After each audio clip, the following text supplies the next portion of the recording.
Bienvenue sur Léger du Savoir, on vous l'avait proposé dans la vidéo sur l'horreur, alors nous revoilà. Pourquoi a-t-on peur des clowns? À l'approche de carnaval, certains vont se déguiser, et peut-être même en clown, même si à l'heure où je tourne cette vidéo, c'est pas gagné pour aller dans la rue. Alors, dans cette émission, on va s'intéresser à l'ambivalence du clown, tantôt vu comme un personnage comique, ou alors comme une figure monstrueuse et terrifiante. On va vous donner quelques chiffres, et enfin essayer de comprendre les fondements de cette peur assez spéciale. Alors, pourquoi a-t-on peur des clowns? C'est maintenant. Pour commencer, la coulrophobie, désignant la peur irrationnelle des clowns, est loin d'être une peur banale comme elle est celle des serpents, des araignées ou même celle du vide. Elle n'est d'ailleurs pas répertoriée, à tort selon moi, dans la classification internationale des maladies ou dans le manuel diagnostic des troubles mentaux. Trouver des chiffres n'a pas été chose facile, mais je vous ai dégoté quelques données récentes.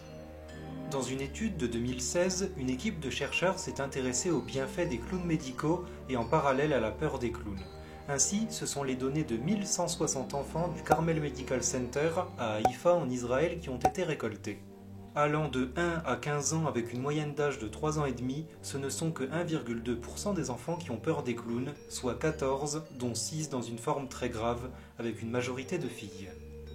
C'est effectivement une faible proportion, mais un bon point de départ pour les études qui suivront, car si le clown médical a des effets positifs avérés en milieu pédiatrique, certains enfants en ont peur, comme le montre cette étude, et certains adultes avouent même les trouver perturbants.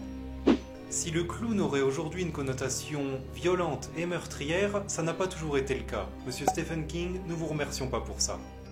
À l'origine, le clown est une figure comique qui s'est déclinée sous plusieurs variantes. Le clown élégant au visage blanc dans un bel habit. Là, c'est le pauvre Pierrot de Reynaud en 1891, un personnage plutôt attachant d'ailleurs. Et vous avez le clown moins bien géré dans un habit trop grand ou trop petit avec des chaussures démesurées. Et là, on pense naturellement au clown du cirque qui nous fait rire. Mais cette figure s'est aussi détériorée vers un versant plus tragique, plus sinistre.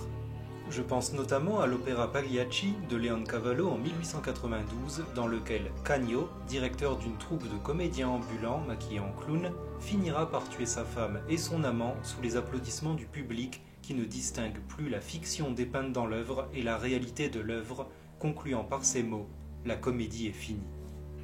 On reviendra sur les explications culturelles juste après car elles sont un poids de taille, mais maintenant on va plus s'intéresser aux déterminants psychologiques. Bien évidemment, on ne naît pas avec des gènes qui codent la coulrophobie. En revanche, les clowns déclenchent des réponses adaptatives qu'on peut rapprocher d'autres choses. En effet, lorsque vous regardez un clown, vous voyez un visage maquillé qui cache ses émotions et en conséquence ses intentions. Et c'est extrêmement perturbant de ne pas pouvoir décrypter ce que veut quelqu'un. Il nous faut pourtant un temps très court pour juger une émotion. Et si vous avez un doute, on va faire un test. Fixez bien l'écran, on va vous projeter une image pendant une demi-seconde.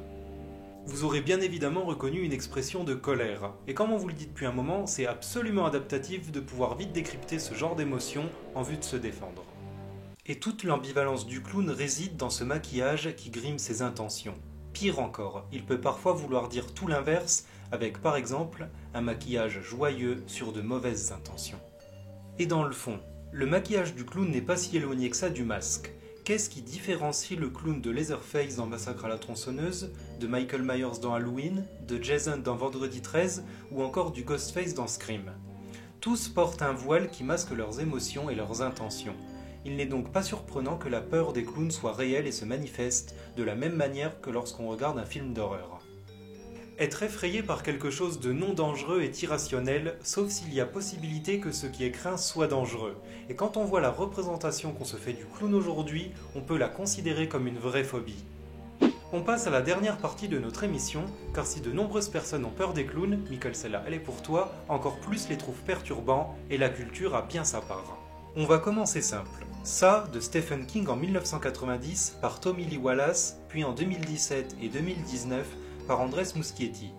Le clown Pennywise est l'adaptation même du clown maléfique et effrayant. Et si la première adaptation le plaçait plutôt dans une tenue très colorée façon cirque, la seconde s'est détachée de cette version avec une apparence beaucoup plus sobre. Cette vision du clown tueur est sans doute la plus connue aujourd'hui, mais de nombreuses autres versions lui ont précédé. Clown de John Watts en 2014. Dans cette adaptation, Kate McCoy enfile un costume de clown pour l'anniversaire de son fils, sauf que le costume va littéralement lui coller à la peau, et si au début cela faisait rire ses collègues, très rapidement on bascule dans la tragédie et dans le meurtre. Vous avez aussi les différentes versions du Joker, que ce soit la série animée ou les incarnations fantastiques d'Heath Ledger ou de Joaquin Phoenix. Encore ici, on est face à l'ambivalence du personnage du clown, entre comédie et tragédie, entre rire et effroi. Et je terminerai la partie cinématographique avec le cultissime Les clowns tueurs venus de l'espace par Stephen Chiodo en 1988. Et même si on est sur un bel exemple de nanar, on est aussi sur l'exemple le plus prototypique de l'ambivalence du clown. Des clowns tueurs débarquent à bord d'un chapiteau géant et massacrent la petite ville de Crescent Cove à coups de gags mortels. Ces créatures humanoïdes réalisent des actes violents pour accomplir un effet comique, faisant passer le clown de cirque pour un redoutable prédateur. Et si le cinéma a bien véhiculé cette image néfaste du clown, d'autres événements bien réels ont eu lieu. En 2016, il y a eu toute une vague de terreur avec des pranks de personnes déguisées en clown qui effrayaient des passants. Pas certain que ça aide à redorer le blason. Et enfin, vous avez la tristement célèbre histoire de John Wayne Gacy, véritable clown tueur qui sévissait à Chicago entre 1972 et 1978. Mais cette histoire fera l'objet d'une vidéo complète dans notre format un peu plus court. Je vous préviens d'avance, c'est très macabre. Merci de nous avoir suivis sur cette nouvelle émission dédiée à la peur des clowns, en espérant que ça vous aura plu. Alors vous connaissez la chanson, un pouce bleu si vous avez aimé, un abonnement, un commentaire, et on se donne rendez-vous rapidement pour une nouvelle vidéo. A très bientôt sur Les Jets du Savoir.